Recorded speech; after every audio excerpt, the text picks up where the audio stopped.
કામગીરીમાં ભ્રષ્ટાચાર કરવા અંગે આજરોજ વડોદરા વિકાસ સેના દ્વારા આવેદનપત્ર આપી રજૂઆત કરવામાં આવી।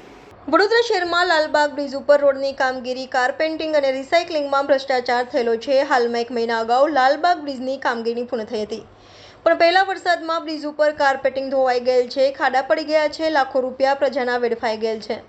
જે કોન્ટ્રાક્ટર દ્વારા કામગીરી કરવામાં આવી છે તેમાંથી 50% રકમ કાપી લેવા વિનંતી અને આ બાબતે જો યોગ્ય તપાસ કરવામાં આવે અને કોન્ટ્રાક્ટરની સાથે સાંઠગાંઠ કરનારા લોકો ઉપર પણ કામગીરી કરવામાં આવે તેવી યોગ્ય તપાસ કરવા રજૂઆત કરી। લાલબાગ બ્રિજ ઉપર રોડની કામગીરી, કારપેન્ટિંગ અને રિસાયકલિંગમાં ભ્રષ્ટાચાર થયેલો છે, જેની વિજિલન્સ દ્વારા તપાસ કરવા વિનંતી તેમજ તેનો રિપોર્ટ અમને આપવા રજૂઆત કરવામાં આવી હતી। લાલબાગ બ્રિજ ઉપર હમણાં 15 દિવસ 20 દિવસ પહેલાં જ રિસાયકલિંગનું કામ કરવામાં આવ્યું અને ત્યાર પછી આખા બ્રિજ ઉપર અપડાઉન દરેક બંને જગ્યાએ કાર્પેટ નાખવામાં આવી અને સીલકોટ પણ કરવામાં આવ્યો અને પહેલાં જ વરસાદની અંદર એ કાર્પેટની અંદર ગાબડા પડી ગયા। તો આ કામગીરી કઈ રીતની થઈ એ ખબર પડતી નથી। પછીની વાત એવી છે કે રાતોરાત એની ઉપર સિમેન્ટિંગ વર્ક કરવામાં આવ્યું અને એની પાછળ ઉપર પાછો સીલકોટ રાતોરાત મારવામાં આવ્યો। એટલે રાત્રે કામ કોણ કરે? રાત્રે કામ કોણ કરે?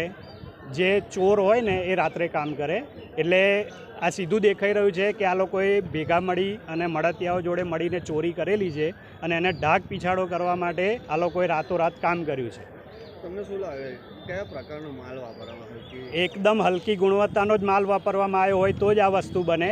બાકી આટલા સારા પગાર ઉપર ને સારી ડિગ્રીઓ લઈને બેઠેલા એન્જિનિયરો છે અને એ એન્જિનિયરોના દેખતા એમના સુપરવિઝનમાં જો કામ થયેલું હોય તો આ વસ્તુ ના બને, પણ અહીંયા આગળ તો કોઈ જોવા જ રાજી નથી, કારણ કે દરેકને પોતપોતાનો હિસ્સો પોતપોતાની જગ્યા ઉપર પહોંચી જતો હોય એટલે કોઈ અહીંયા આગળ જોવા રાજી નથી અને છેલ્લે ફાઇનલ બિલો પાસ કરીને મૂકી દેવામાં આવે છે। શું માંગે તમે? અમારી માંગ એટલી જ છે કે અત્યારે આ રોડ બાબતમાં વિજિલન્સ તપાસ થાય, એની ક્વોલિટીથી માંડીને બધું ચેક કરવામાં આવે અને કસૂરવાર જે પણ નીકળે તો એ લોકોને કાયમી ધોરણે નગરપાલિકામાંથી બેન કરવામાં આવે અને બિલ પણ અટકાવી દેવામાં આવે। તમારા દ્વારા જે નારા લગાવવામાં આવ્યા ભ્રષ્ટાચારીઓનો જય હો, હા, એના વિશે શું કહેશો? ભ્રષ્ટાચારીઓનો જય હો એટલા માટે કે ભ્રષ્ટાચારીઓ હાય હાય બોલીએ તો એ લોકોને ખબર નથી પડતી કે ભ્રષ્ટાચારીઓની હાય હાય થઈ રહી છે, પણ એમને એવું લાગે કે અમે જે ભ્રષ્ટાચાર કરીએ છીએ એ સારું કામ કરીએ છીએ એટલે લોકો અમારી જય બોલાવે છે।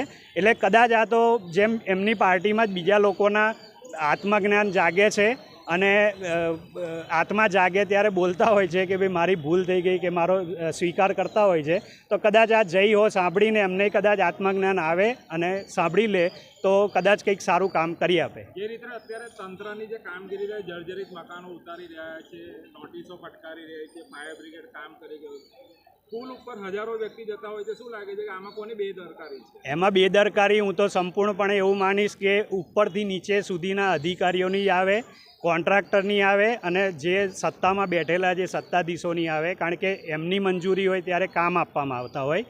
એન્જિનિયરો એનું ચકાસણી પૂર્ણ કરીને કામ લેતા હોય અને ઉપરના અધિકારીઓ સહી કરતા હોય, કારણ કે ઓર્ડર જે આપે એનું નામ તો આવવું જ જોઈએ।